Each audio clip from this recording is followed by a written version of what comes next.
welcome to the November reading vlog. I am so excited for this month. November is going to be my cozy books month, my cozy baking, my cozy lights, everything cozy. I'm just going to try and stuff as much as possible into November because November and December are like my favorite months of the year and they always go by so quickly. So I'm trying to get a head start. I want to cram as many books as possible because I'm feeling really motivated to read. I mostly have chosen magical, cozy, comforting type of books, kind of slice of life books. I think I have 10. So let's run through them really quickly. I might read more than this. I might not hit all of these, but this is kind of my goal. Book number 1, The Ballad of Never After. I have talked previously on this channel about kind of my varied opinions of this author's books. I really loved some of them, and I've given some of them, I think, 5 stars. And then I think I dropped down to like 3 stars in a few of her other works throughout this series and the previous series. I'm really hopeful. I just want that magical world, get lost in it, really descriptive, overly descriptive because I really like that. So that's book number 1. Book number 2 and 3 are like non-cozy. This is First We Make the Beast Beautiful. It's kind of a self-help book, even though I don't typically like self-help very much, about anxiety.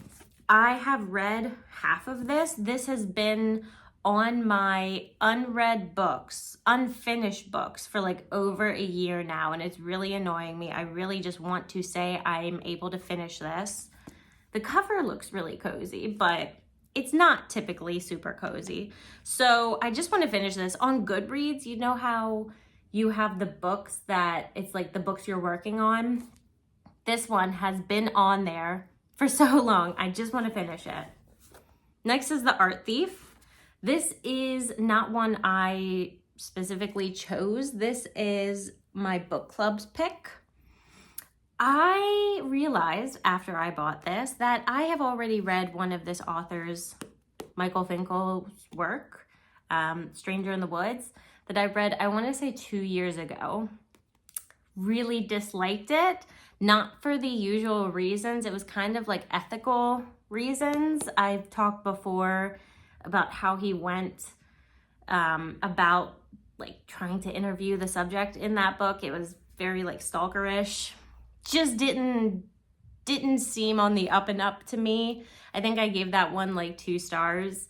I'm not crazy hopeful about this one. I definitely would not have picked up another one of his books if it wasn't like by my choice. But who knows, maybe he's gonna turn it around in this one. I don't know. These 2 are the only nonfiction books.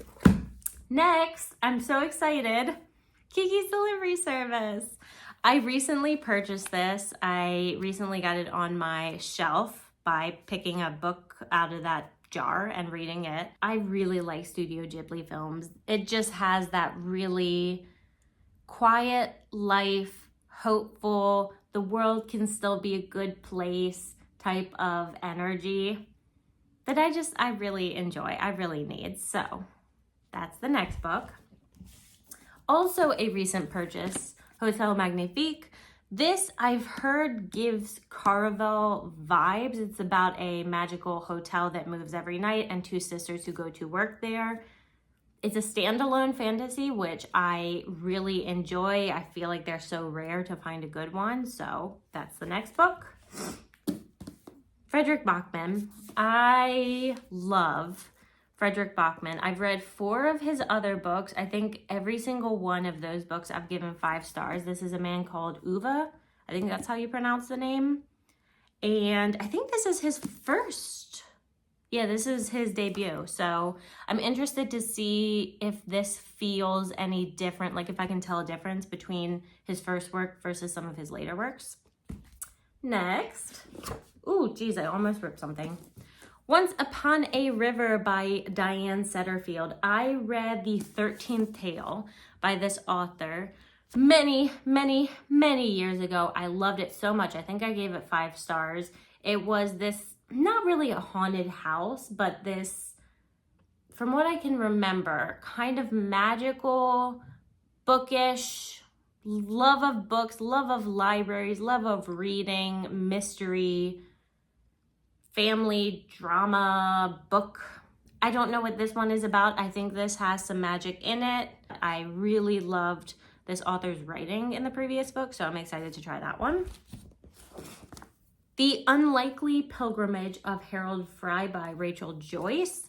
I don't think I've read anything by this author. I think this is about an older man who goes on a really long walk to deliver a letter to an old friend. I kind of want to go into it not knowing anything more than that. Under the Whispering Door by T.J. Klune. I read The House in the Cerulean Sea by this author. I really liked it. It was just a very kind of contained magic world system, strangers meeting, becoming family. I'm there for it. I don't know what this one is about, but I'm excited. And last, and probably the thickest book, The Great Alone by Kristen Hanna.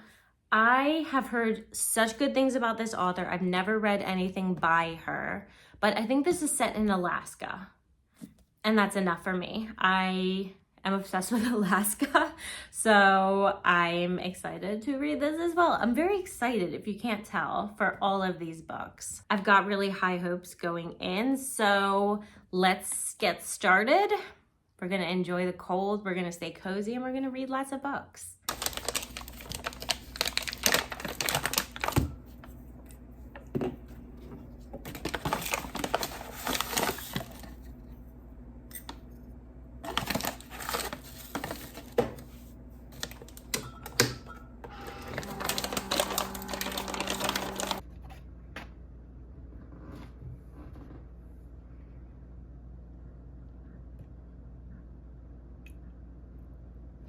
It's been a few days. I've made some pretty good progress. I have completed 2 books, specifically these 2 books, and I have had wildly different experiences with them. Based on the way that I introduced these 2, you might be able to guess which one I really enjoyed and which one I did not. So we will start with the one that I think I gave this 2 stars. The Art Thief by Michael Finkel. I talked before about kind of my previous issue with this author, with his other work. And I had issues with this one as well. So this is about a art thief. This is about a man who lived in, I think, France, and over the span of 8 years, I want to say, stole hundreds of works of art from museums across a few different countries. And he didn't sell the art. He pretty much kept them to hoard them in his attic. Not his attic, his mother's attic, because he lived with his mother. I think he was in like his late 20s. And he and his girlfriend would participate in these heists. And this is a work of nonfiction, and it does not at all feel that way. So my main issue, I've got a few, but my main one is this feels very one-sided and very biased for a work of nonfiction. So the author, for some reason that I can't understand, seems to really admire and sympathize with and kind of like be in awe. It feels like he's in awe of this thief. And I'm not saying that people can't be complicated and have complicated emotions, but there are so many professionals, like psychologists, through this book who interview this man and describe him as someone who is incredibly selfish or narcissistic. And the author just seems to push back against that mentality, where he's like, well, here's why they might be wrong, or here's why you might not be able to believe them. And I don't know why. It feels like he is fascinated by this thief and he's trying to convince us to be fascinated rather than just telling us the facts and kind of like letting us draw our own opinion about him. So I didn't like this one. I don't think I'm going to pick up any more of this author's works. I didn't like the writing either. A similar issue I had with his last book is it feels like this would make a much better article than a book. It does not feel like he has enough information on the events or the psychology of the person involved to write a 200-page book about it. Same thing as The Stranger in the Woods. It seems like he is just kind of stretching what little information he has kind of to the breaking point in order to get a like full-fledged book out of it. I can say that I learned something, like I had never heard of this guy before, but I didn't like it. I didn't like it. We're going to move on to Greener Pastures with Kiki's Delivery Service. This was delightful. This was a short, sweet, coming-of-age story. We follow a witch named Kiki who lives with her mother and father in this small town. And witches in this book aren't what we might expect from kind of other fantasy novels where witches are out there, you know, stealing firstborns or leveling curses at people or like toppling governments or killing kings. This is a very small, contained magic system, I would say, where witches have kind of lost a lot of their powers and abilities through the generations. So nowadays, if you're a witch, you're lucky to have one or two skill sets. So for example, Kiki's mother is able to fly on a broom, and she's able to make really good cough medicine because she has a talent with herbs and growing things. There are others who might be able to tell fortunes or something of that nature, but Kiki's only skill as a witch is that she can fly a broom really well. She's really good on a broom. I read an interview with the author where she said she specifically did that because she wanted Kiki to rely on her wits to solve all of her other issues, which I really love. So Kiki, upon her, I think it's her 13th birthday, all witches need to leave their homes. They need to find a new city that doesn't have a witch, and they need to survive there for a year performing whatever magic that they have. So Kiki takes off with Gigi, her black cat, her companion, and they fly around. They find a beautiful city by the sea because Kiki really wants to live near the water, and they kind of set up camp. The people there aren't quite as excited as Kiki expected them to be at the prospect of having a witch in their city. But Kiki is undeterred, and she is determined to remain here and make a home for herself in this town. So she sets up shop and she decides to open up a business where she flies around delivering things on her broom. The way that people pay witches isn't with coin or with money, though. It's kind of a give and take bartering system almost, where Kiki will fly, she'll deliver things, she'll solve small issues, and in turn the people she helps will kind of give whatever extra that they have. So if she helps a seamstress with something, then the seamstress might fix her dress. If she helps a baker, then she might get some pastries. The book follows her 1 year in this town as she makes a home for herself. She meets new people, she makes friends, she goes about on little adventures, she kind of changes a lot of people's minds about witches. I would definitely recommend this if you're looking for something short and sweet and cozy, hopeful about the world around you without descending into like cringe territory. I really enjoyed it. I gave this, I can't remember 4 or 5 stars, but it was one of those. I'm about to go walk some doggos, but before I did that, I figured I'd give a little reading update.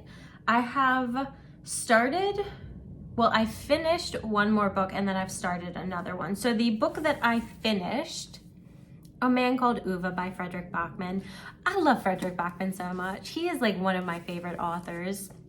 This is the 5th book of his, I think, that I've read. This is his first book, his debut novel. And it's so familiar. He just writes, he writes so well. So, as you can guess, this is about a man called Uwe. He's an old man, an old curmudgeon-y, grumpy old man who lives alone, and he is miserable.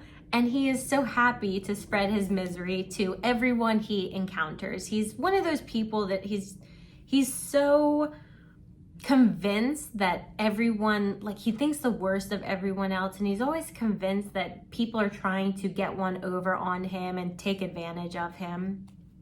Luckily for him, though, he is surrounded by a lot of people who are very forgiving and very positive and very slow to anger. But Uwe lives alone because his wife has recently passed away, and his wife was his everything. His wife was like his sole positive connection to the world. And now that she's gone, he's done. He's given up and he is ready to end everything. Before he can take active steps to do so, his neighbors, his new neighbors, kind of gently crash into the side of his house. And that is like the beginning of the end. These new neighbors, the wife specifically, is very stubborn, and she is determined to become a part of Uwe's life, no matter how strongly he resists. And this is a book about how he gets entangled and involved with the people around him and starts finding worth and purpose outside of his wife and her passing. And it's a very sweet story. Fredrik Backman is so good at writing human, complicated characters. Uwe is so unlikable through so much of this book, but we really sympathize with him and empathize with him. The writing is so good. The ending is so good. It's so sweet. It's such a good book. Fredrik Backman, I enjoy every time I read one of his books. I think I gave this 4 stars. It's my first 4-star by Fredrik Backman. All the other ones have been 5. I didn't quite enjoy this one as much as like Beartown Trilogy was just like the peak amazing trilogy. I'm struggling to find words, but like I love that trilogy so much. And my grandmother told me to tell you she's sorry. I really love this one. I love too, but I didn't quite love them to that level. So, I mean, 4 stars is still really good though. On the other hand, a book that I'm having a bit more of a complicated relationship with so far is Hotel Magnifique by Emily Taylor. So, this book I was really excited about. And the first few chapters I was loving. First few chapters, I was like, this is going to be a 5-star book for me. It's about a magical hotel, moves around every night, and it's about 2 sisters who get jobs at said hotel. It's got magical contracts in it, which I am a sucker for. I love that. I love that there's like this hint of danger in there. I love that the main character is kind of tasked with discovering the secrets of the hotel and the people who run it. And there's this darker side to everything. That's great. It's very descriptive. Love that. I love the magic of the hotel, how it's described. There's really unique ways it operates. There's like random pockets of magic everywhere. That part's incredible. I am having issues with some of the writing, some of the characters, some of the relationships. It feels like there's the bones of a really good book here. It's just not coming through, I guess, or it's not being communicated in a way that I enjoy. So we follow 2 sisters, Jani, I think that's how you say her name, and her younger sister, Zoza. They live in this town and their mother has passed away. I don't think they ever knew their father, and they are just making ends meet. They're just getting by. Jani has this unglamorous job at, I think it's a tannery. Zosa is a really talented singer. So Zhani is trying to foster that talent, working really hard so her younger sister can, they can travel somewhere where she can sing and in turn support them. And it's fine. I mean, that relationship where there's this hardworking, kind of down to earth, not as pretty, not as talented older sister, and then there's this young sister that's not exactly spoiled, but more carefree and very beautiful and everyone admires. I've read those pairs of sisters, I feel like, so many times, and that's not saying that that's necessarily a bad thing, but Zhani's whole personality is about protecting her sister and being responsible for her sister. I haven't really gotten more of her beyond that. The romance so far isn't really working for me. I really like more slow burn romance, so that's probably why. This is a standalone, so it is a bit more rushed, and it's like they've been together 5 minutes, or they have 2 meetings that are 5 minutes each, and there's already these like feelings and these urges and stuff, and that is the difficulty in a standalone fantasy. And I've mentioned before how I really like those, but I think the good ones are also really rare because you have to cram in so much in such a short period of time. So you kind of have to choose what the important aspects of the book you want to convey are. Zhani is described as this level-headed character. She's not exactly, I wouldn't say streetwise, but she's taking care of herself and her sister out in this big bad world. So it's implied that she knows how to take care of, like, how to handle herself. But as she goes around trying to like discover the secrets of the hotel, she's just kind of like this bumbling force that goes around with zero secrecy, no cunning. She's caught like 10 times being in the wrong place, looking at something she shouldn't, by the people in charge. And she gets just like warning after warning after warning. So it doesn't feel like there's any immediacy to any sort of danger. Some of the descriptions in the book are just really awkward as well. Like, I think another edit of this book would really help, because every voice is described as like effervescent. I think I've read that at least 10 times, an effervescent voice. Every character, like every minor character's skin color is listed, but that's the only thing they're described as. Like, that's the only description we get from them is their skin color, and that was just kind of awkward too. I really like the beginning, and this just seems to be going downhill from there.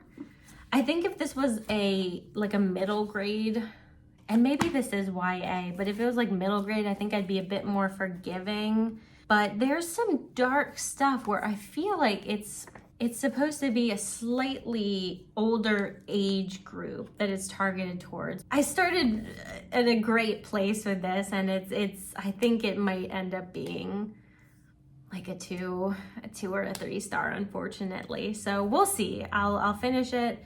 Maybe my mind will change. Maybe the ending will blow me away. Who knows? But I'm gonna go walk some dogs now.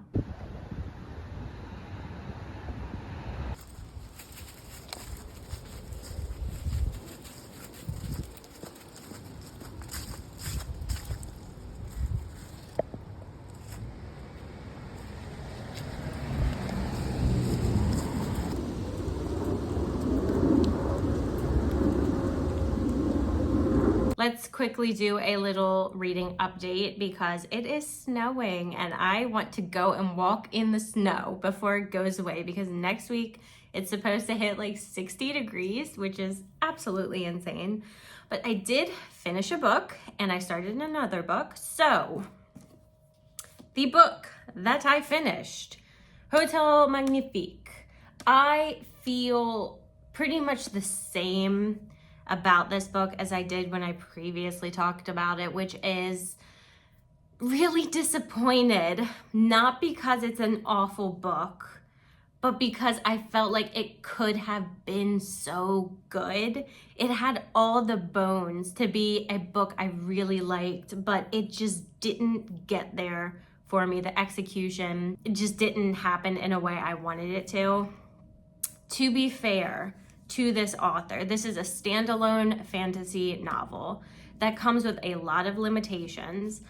I felt those limitations very much in this book. It was parts of it were very rushed, and then parts of it kind of felt like it dragged a bit. The characters felt really one-dimensional. The relationship, like the romantic relationship, it was like they met like 3 times 5 minutes each, and suddenly she's like, I know his face better than my own. Something like that just kind of like made me roll my eyes. It's not the author's fault that she has limited time, limited space to really like create this world, set out the plot, get us connected to these characters, care about what happened to them, show their inner lives, add some tension, wrap everything up. It's a lot to do. This definitely, I think, would have been better as a duology or a trilogy. So I think I ended up giving this like 3 stars. Yeah, I was so excited for this. I really wanted to love it, but I have not had great luck with those books that I really love, which is like that a really rich, descriptive, magical world that has to do with a hotel or a circus or a carnival or, you know, it's a traveling hotel. I mean, that part was awesome, but the execution just wasn't there. On the other hand, I have started another book. I'm about 1/3 of the way through. I am loving, I predict this is gonna be like a 4 or 5 star.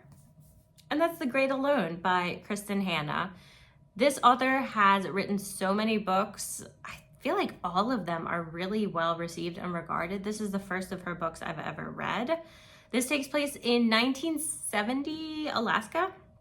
So we follow one family, the Albrights, and it's a mother, father, and daughter. Daughter is, I want to say like middle school age, and the family's not doing so great. The father went off to Vietnam. He was a POW. He came back very much changed, has a really bad temper, has a really bad drinking problem, has nightmares, has flashbacks, and he doesn't handle this well, which may be expected, but the drinking, the excessive drinking certainly does not help anyone. And it's a very fraught family. The mother loves her daughter, loves her husband. I don't know if I would use the word love, but way too much. And is very much more concerned with keeping her husband than the safety of herself and her daughter and their well-being. As you might be able to imagine, the father is unable to keep a job. Finances are really tight, tension's really high. But one of the father's friends who died in Vietnam left him his house. So they decide that it's gonna be a great idea to move to Alaska, where there's darkness several months out of the year, where they're very secluded. And this is gonna be great for the father's drinking problem and his kind of declining mental health. It's gonna be super. But they're very hopeful as they head to Alaska, and they discover this cabin. So it's not quite the house like they expected, and it's very run down. A lot of the locals are very friendly, and they're very happy to kind of assist them with starting their homestead, but they're also very honest about the reality of life in Alaska, especially winter. The darkness, the cold, the isolation, you have to be prepared with enough food. If you get injured, it's no guarantee that someone's going to be around to help you. There's lots of wildlife, there's bears, there's wolves, lots of dangers. And the family kind of just up and decided on a whim to move here. So they're not at all prepared mentally or financially. There's this kind of foreboding vibe as winter is starting to approach, and the daughter very much knows the reality of what her father is like, and it's just kind of this encroaching darkness, like what will the winter turn him into? So winter has just started. I'm at that point in the book. I'm about a third of the way through. Winter's just started, and he's not handling it so great so far. But this is really good. I love the characters. They're really complicated. There's a really cute relationship, like friendship, first romance between the daughter, who is 13, I want to say, and one of the boys at the school. There's some really interesting secondary characters outside of the family. So I'm excited / dreading to see what's going to happen to the family. I feel like the mother is going to need to, this is just a prediction, the mother's going to need to like toughen up. She's going to need to get a spine. She's going to need to choose eventually between her husband and her daughter, because I feel like he's going to make her make that choice. Things aren't going so well. So I'm really excited to continue this. I think I have this as an audiobook, so I'm going to go walk in the lovely snow and I'm going to listen to more of this because I need to know what happens.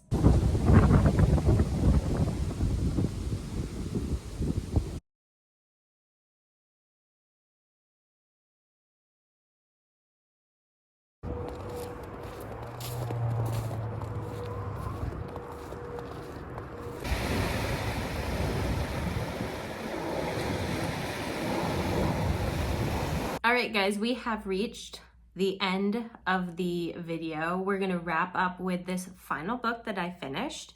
I'm still gonna continue reading in November the books that previously were on my TBR list. I'm just gonna split the month into 2 videos because October's was like over an hour long, and I don't wanna do that again. So let's talk about The Great Alone by Kristin Hannah that I finished. Oh, guys, I was right. 5 stars. And you guys know that I do not give 5 stars lightly. This was so freaking good. You know how you finish reading some books and you're like, man, I'm so grateful that this person chose to write and didn't give up and was able to get this work published. And I was able to kind of luck upon it and consume it. And man, am I lucky to have chosen to read this book, because I can't imagine not reading this book.